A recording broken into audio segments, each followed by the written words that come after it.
मेरा दाखिला भी कॉलेज में हो गया था।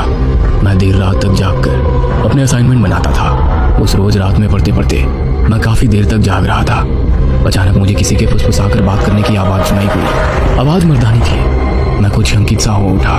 धीमे धीमे सदे हुए कदमों से मैं हॉल में पहुंचा तो आभास हुआ कि आवाज विनी के कमरे से ही आ रही है। मैंने चुपके से झांककर विनी के कमरे में देखा तो वो एक दीवार की ओर मुड़ करके फुसफुसाते हुए कुछ बात कर रही थी।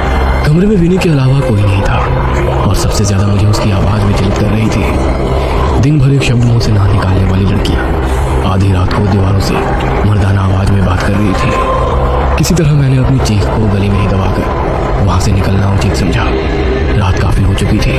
मैंने फिलहाल किसी को भी जगाना ठीक नहीं समझा। उस रात मैंने कैसे करके एक एक पल बिताया मैं शब्दों में बयान नहीं कर सकता। सुबह होते ही मैंने मम्मी पापा को सारी बात बताई। माँ किसी अनहोनी की आशंका से कांप उठी थी। माँ और पापा चुपचाप किसी तांत्रिक या ओझा की खोज करने लगे।